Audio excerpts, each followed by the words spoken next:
नमस्कार सभी को। तो देखिए यहाँ पर हम लोग क्लास 8 साइंस के कुछ इंपॉर्टेंट मल्टीपल चॉइस क्वेश्चंस को डिस्कस करेंगे। 50 एमसीक्यूज यहाँ पर होंगे। चैप्टर का नाम है how nature works in harmony. तो चलिए स्टार्ट करते हैं, देखते हैं फर्स्ट क्वेश्चन में क्या कहा गया। तो फर्स्ट क्वेश्चन कह रहा है which of the following best defines a habitat. तो हैबिटेट जो होता है वो क्या होता है? फूड दैट एनिमल्स ईट बिल्कुल गलत है। The place where an organism live, तो जहाँ पर ऑर्गेनिज्म रहते हैं उसको क्या कहते हैं? हैबिटेट कहते हैं। तो बी ऑप्शन बिल्कुल सही है। क्वेश्चन नंबर 2 पे आते हैं ना, pond ecosystem which of the following is biotic component. Biotic का मतलब क्या होता है? Living being. ठीक है, लिविंग ऑर्गेनिज्म जो होते हैं वो बायोटिक कंपोनेंट में आते हैं। तो वाटर हो गया, नॉन ए बायोटिक है। सनलाइट भी ए बायोटिक है। फिश जो है बायोटिक कंपोनेंट है। तो यहाँ पर सी ऑप्शन बिल्कुल सही है। थर्ड क्वेश्चन कह रहा है the non living components of a habitat are called. देखिए जो नॉन लिविंग कंपोनेंट्स होते हैं किसी हैबिटेट के, उसको एबायोटिक कंपोनेंट कहते हैं। लिविंग को बायोटिक कंपोनेंट कहते हैं। विच of the following is an example of population. तो पॉपुलेशन का इसमें एग्जांपल कौन सा है? पहला ऑप्शन दिया गया all the fish and frogs in a pond. तो सारे फिश और फ्रॉग एक साथ में रह रहे हैं पॉन्ड में, उसको पॉपुलेशन कहेंगे नहीं। All the fishes of one kind, देखिए एक ही काइंड होनी चाहिए, एक ही तरीके की फिशेज होनी चाहिए, और अगर पॉन्ड में रह रही हैं उसको पॉपुलेशन कहते हैं। मतलब एक ही तरीके की जो भी स्पीशीज होती हैं कहीं पे रहती हैं तो उस ग्रुप को क्या कहते हैं? पॉपुलेशन कहते हैं। क्वेश्चन नंबर 5 पे आते हैं the interaction between living and non living component forms. तो जो इंटरेक्शन होता है लिविंग और नॉन लिविंग कंपोनेंट के बीच में, उस इंटरेक्शन को क्या कहा जाता है? ये इस क्वेश्चन में आपसे पूछा गया है। तो इसको इकोसिस्टम कहते हैं। तो यहाँ पर सी ऑप्शन बिल्कुल सही हो जाएगा। Fish obtain their abiotic needs from. अब देखिए जो फिशेज हैं वो अपनी एबायोटिक नीड्स जो है वो कहाँ से फुलफिल करती हैं, ये इस क्वेश्चन में आपसे पूछा गया। तो फर्स्ट ऑप्शन दे रहा है अदर फिशेस, जो कि गलत है। स्मॉल फिशेस भी गलत है। एबायोटिक नीड्स को वाटर और ऑक्सीजन से फुलफिल करता है। तो सी ऑप्शन बिल्कुल सही है। सेवन में आते हैं which statement about biotic and abiotic component is correct. तो आपको बताना है बायोटिक और एक अबायोटिक कंपोनेंट के बारे में कौन सी बात यहाँ पर सही है। तो बोथ आर इंडिपेंडेंट, क्या दोनों इंडिपेंडेंट होते हैं? नहीं। Both interact with each other, ये बिल्कुल सही है। तो बायोटिक कंपोनेंट और एबायोटिक कंपोनेंट आपस में एक दूसरे से क्या करते हैं? इंटरैक्ट करते हैं। क्वेश्चन नंबर 8 पे आते हैं what is the relationship between fish and dragon flies in a pond ecosystem. तो फिश और ड्रैगन फ्लाइज के बीच में जो रिलेशनशिप होता है वो क्या होता है? तो देखिए जो फिश होती है वो ड्रैगन फ्लाइज को खा जाती है। तो फिश हो गई प्रीडेटर और ड्रैगन फ्लाई हो गया प्रे। तो यहाँ पर बी ऑप्शन बिल्कुल सही है। क्वेश्चन नंबर 9 पे आते हैं what will happen if too many fishes are remove from a pond.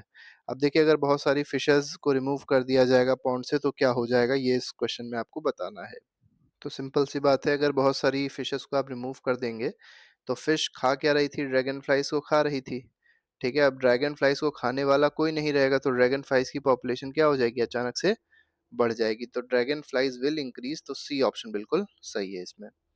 10th question कह रहा है the place where a frog lay its egg in an is an example of interaction between. तो देखिए एक ऐसी प्लेस जहां पर frog क्या करता है? एग को ले करता है। वो जो एग्जांपल है, ये प्लेस किस चीज का एग्जांपल है, ये आपको यहाँ पर बताना है। तो यहाँ पे जो इंटरेक्शन हो रहा है वो किसके किसके बीच में हो रहा है? तो फ्रॉग जो है वो बायोटिक कंपोनेंट है, और जहाँ पे एग को ले कर रहा है वो वाटर हो जाएगा तो वो एबायोटिक कंपोनेंट हो जाएगा। तो मेनली बायोटिक और abiotic component is the correct answer. The study of how organism interact with each other and then environment is called. देखिए ऑर्गेनिजम्स क्या करते हैं? एक दूसरे से इंटरेक्ट करते हैं और अपने इन्वायरमेंट के साथ इंटरेक्ट करते हैं। तो इसको क्या कहा जाता है? इस स्टडी को क्या कहते हैं? इसको इकोलॉजी कहते हैं। तो यहाँ पर बी ऑप्शन बिल्कुल सही है। तो स्टडी ऑफ एनिमल जूलॉजी कहलाता है। स्टडी ऑफ फ्लावर्स प्लांट्स जो हो जाएगा बॉटनी कहलाएगा। ठीक है, आगे बढ़ते हैं। 12th क्वेश्चन कह रहा है which of the following is a terrestrial ecosystem. तो टेरेस्ट्रियल इकोसिस्टम में से कौन सा है? तो पॉन्ड नहीं है, रिवर भी नहीं है, फॉरेस्ट जो है टेरेस्ट्रियल है।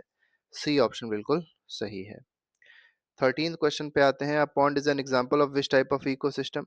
तो पॉन्ड जो है ये कैसा इकोसिस्टम होता है? तो ये एक एक्वेटिक इकोसिस्टम है। तो बी ऑप्शन बिल्कुल सही हो जाएगा। ठीक है, क्योंकि वाटर से रिलेटेड जो भी इकोसिस्टम होता है उसको एक्वेटिक इकोसिस्टम कहा जाएगा। The overlap of terrestrial and aquatic ecosystem can be seen in. तो देखिए ऐसा इकोसिस्टम जहाँ पे टेरेस्ट्रियल भी हो, जहाँ पे एक्वेटिक भी हो, ऐसे इकोसिस्टम को क्या कहेंगे? तो ये हो जाएगा रिवर बैंक फॉरेस्ट। तो यहाँ पर सी ऑप्शन बिल्कुल सही है। 15th क्वेश्चन पे आते हैं plant that prepare their own food are called. ऐसे प्लांट जो अपने फूड को खुद प्रिपेयर कर लेते हैं, इनको क्या कहा जाता है? इनको प्रोड्यूसर्स कहा जाता है। और जिस प्रोसेस से प्रिपेयर करते हैं उसको क्या कहते हैं? फोटोसिंथेसिस कहते हैं। ठीक है, ये फोटोसिंथेसिस के बारे में भी आप थोड़ा सा समझे रहिएगा। 16 क्वेश्चन पे आते हैं, विच of the following is an herbivore? Herbivore का मतलब होता है ग्रास ईटिंग एनिमल जो होते हैं उसको हर्बीवोर कहते हैं। ठीक है, फॉक्स, टाइगर, डियर, डियर जो है ये हर्बीवोर है। 17 क्वेश्चन पे आते हैं, which organism eat both plants and animals? तो प्लांट को भी खा ले, एनिमल को भी खा ले, ऐसा कौन है? तो पहला ऑप्शन काऊ दिया है, काऊ प्लांट खाता है, खाती है, एनिमल नहीं खाती, तो यहाँ पर जो सही आंसर है माउस सही हो जाएगा। लायन केवल एनिमल खाता है, स्नेक भी अगर आप देखेंगे केवल एनिमल ईटिंग है।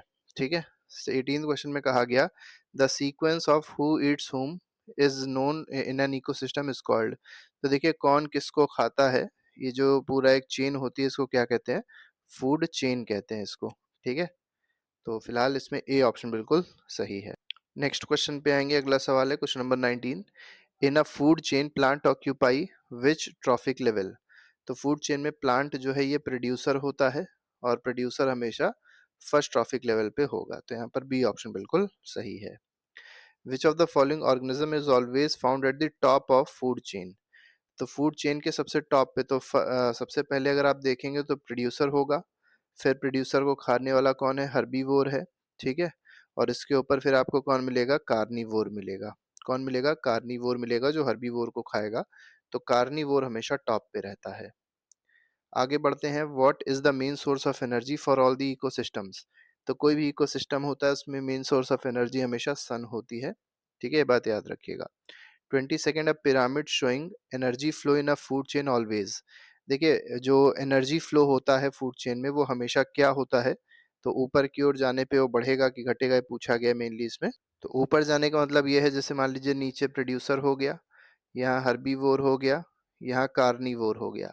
तो यहाँ पर अगर मान लीजिए 100 जूल की एनर्जी होती है तो यहाँ 10% लॉ के हिसाब से 10 जूल जाती है, यहाँ जाएगी 1 जूल, मतलब अपॉन 10 सब में करते जाएंगे, इतनी इतनी एनर्जी आती है। तो आप देख पा रहे हैं एनर्जी लगातार डिक्रीज होती है ऊपर जाने पे। अ फूड वेब क्या होता है? तो मैनी इंटरलिंक्ड फूड चेन को ही क्या कहते हैं? फूड वेब कहते हैं, तो बी ऑप्शन बिल्कुल सही है इसमें। क्वेश्चन नंबर 24 पे आते हैं, the process of breaking down dead organism is called. तो डेड ऑर्गेनिज्म का जो ब्रेक डाउन होता है, ठीक है, उसको क्या कहते हैं? फोटोसिंथेसिस में उसको डिकम्पोजिशन कहते हैं, तो बी ऑप्शन बिल्कुल सही है। Next question, question number 25, which organisms are known as decomposers? तो डिकम्पोजर्स इसमें से कौन से हैं? तो पहला दिया है अर्थवर्म और इंसेक्ट। ठीक है, यही जो है ये इसमें अगर आप देखेंगे तो अर्थवर्म जो है ये डिकम्पोजर मेनली नहीं आएगा, इसमें फंजाई और बैक्टीरिया जो है ये डिकम्पोजर में आएंगे, तो बी ऑप्शन बिल्कुल सही है। ठीक है, 26 पे आते हैं, the process by which nutrients are return to soil. तो न्यूट्रिएंट्स कौन कौन से सॉइल में पहुंचेंगे? जैसे नाइट्रोजन पहुंच जाएगा, फास्फोरस पहुंच जाएगा, सल्फर पहुंच जाएगा। तो जब ये सारे न्यूट्रिएंट्स सॉइल में वापस आ जाते हैं, इस प्रोसेस को क्या कहते हैं? ये आपको यहाँ पर बताना है। इसको कहेंगे रिसाइकलिंग, तो ए ऑप्शन बिल्कुल सही है।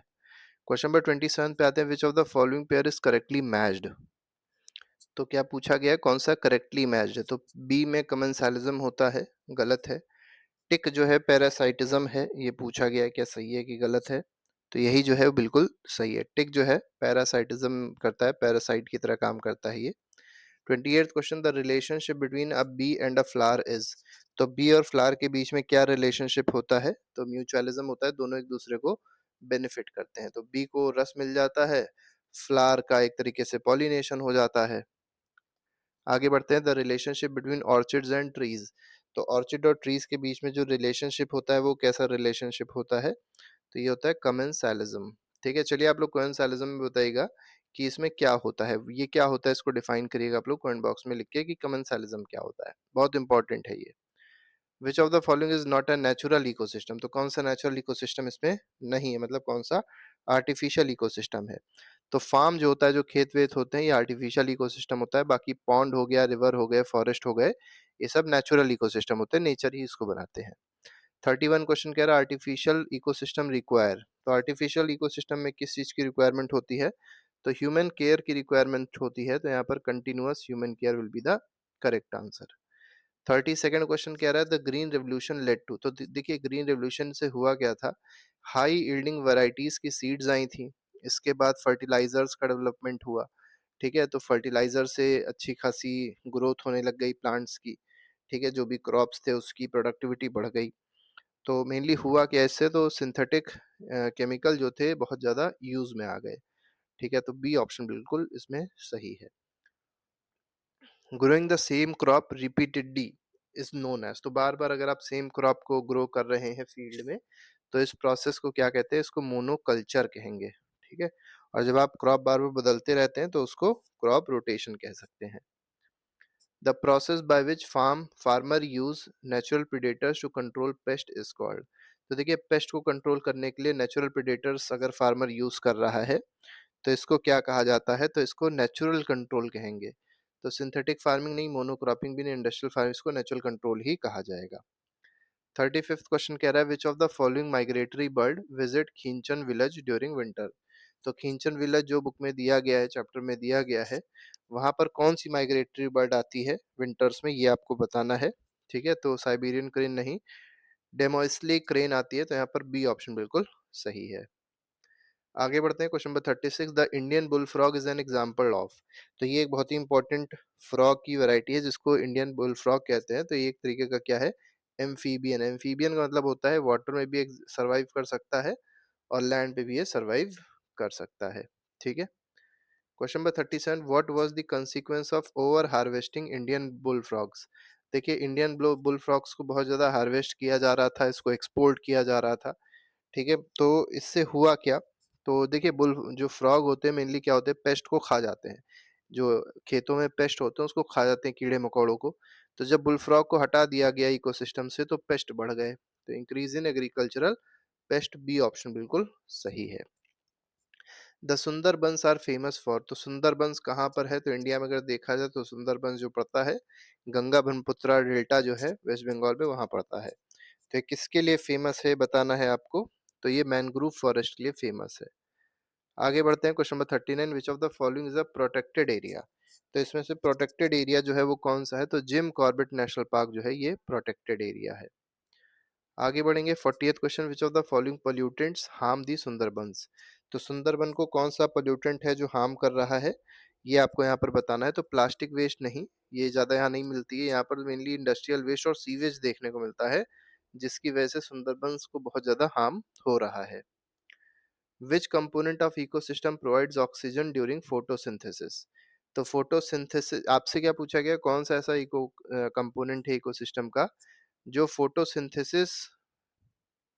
फोटोसिंथेसिस के दौरान ऑक्सीजन कौन प्रोवाइड करता है, ये आपको बताना। तो प्लांट्स जो हैं, ठीक है, जब फोटोसिंथेसिस होता है तो रिक्वायरमेंट होती है कार्बन डाइऑक्साइड की, और जो गैस रिलीज होती है वो कौन सी होती है? ये ऑक्सीजन होती है, और यही इसमें सही हो जाएगा। तो प्लांट्स ऐसा काम करता है। Which of the following is biotic abiotic interaction. तो बायोटिक एबायोटिक इंटरैक्शन यहाँ किसमें देखने को मिल रहा है? फिश ईटिंग इंसेक्ट्स दोनों ही बायोटिक हो जाएंगे। प्लांट ग्रोइंग इन सनलाइट, तो प्लांट देखिए बायोटिक हो गया और सनलाइट क्या हो जाएगा? एबायोटिक हो जाएगा। तो बी ऑप्शन बिल्कुल सही है। फ्रॉग ईटिंग फ्लाइज, ये भी बायोटिक बायोटिक है। डियर ईटिंग ग्रास अगर आप देखेंगे तो डियर है, और डियर क्या है? बायोटिक है। ग्रास क्या है? एबायोटिक है। तो फिलहाल ये भी इसमें सही है। तो इसमें दो ऑप्शन सही हो जाएंगे, डी भी इसमें सही हो जाएगा। आगे बढ़ते हैं, क्वेश्चन नंबर 43 देखते हैं, विच of the following shows competition in nature. तो नेचर में कंपटीशन को कौन इसमें शो कर रहा है, ये यहाँ पर बताना है।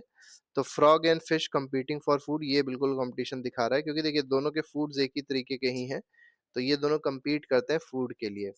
बीज कलेक्टिंग नेक्टर, यहाँ पे कंपटीशन नहीं देखने को मिलेगा। डिकम्पोजर्स में भी नहीं, स्नेक ईटिंग अ फ्रॉग इसमें भी नहीं। विच of the following can disturb ecosystem balance. तो इकोसिस्टम बैलेंस को कौन डिस्टर्ब कर सकता है, ये यहाँ पर आपसे पूछा गया। तो ओवर फिशिंग अगर हो रही है, अगर फिशेस को बहुत ज़्यादा हार्वेस्ट किया जाता है, बहुत ज़्यादा ओवर फिशिंग करी जा रही है, तो क्या होगा? फिश की पॉपुलेशन डिक्रीज हो जाएगी, और फिश की पॉपुलेशन डिक्रीज हो जाएगी तो जो फिश को ईट कर रहे थे उनकी पॉपुलेशन डिक्रीज हो जाएगी, या फिश जिसको खा रही थी उसकी पॉपुलेशन इंक्रीज कर जाएगी, ठीक है? आगे बढ़ते हैं, तो इकोसिस्टम पूरा डिसबैलेंस हो जाएगा। 45, what happens when plant in pond die due to pollution. तो अगर कोई पॉन्ड में प्लांट लगा हुआ है और उसकी डेथ पोल्यूशन से हो जाए तो क्या होने वाला है?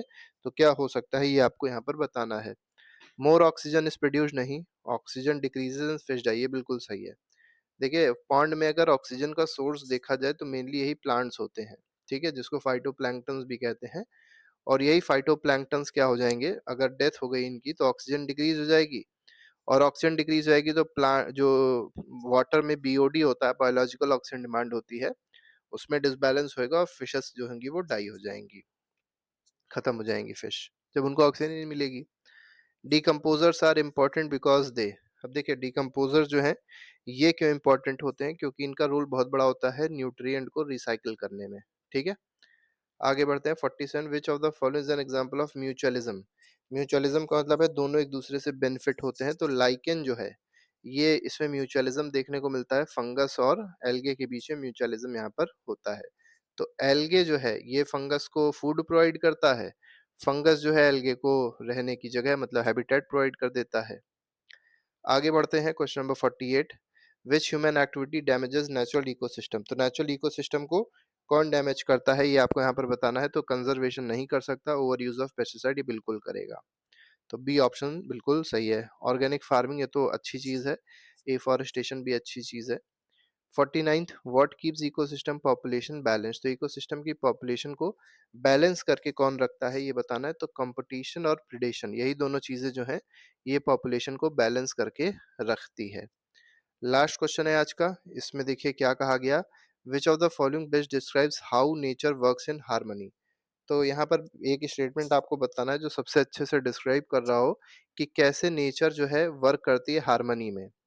ओनली प्लांट सपोर्ट्स एनिमल नहीं, all living and non living things are interconnect. ये भी बिल्कुल सही है कि जितनी भी लिविंग और नॉन लिविंग थिंग्स होती हैं ये सब इंटरकनेक्टेड होती हैं। इसी वजह से कह सकते हैं नेचर, नेचर मतलब लिविंग और नॉन लिविंग थिंग्स, और ये सब इंटरकनेक्टेड है, इसका मतलब ये सब हार्मनी में काम करती रहती हैं। तो इस तरीके से 50 एमसीक्यूज थे जो हम लोग ने डिस्कस किए। इसके अलावा हर एक चैप्टर के जो एमसीक्यूज हैं वो प्लेलिस्ट में लगाए गए हैं, जिसको आप जाके देख सकते हो, अपना रिविजन अच्छे से कर सकते हैं। अभी के लिए फिलहाल नहीं। Thank you very much, good bye, जय हिंद।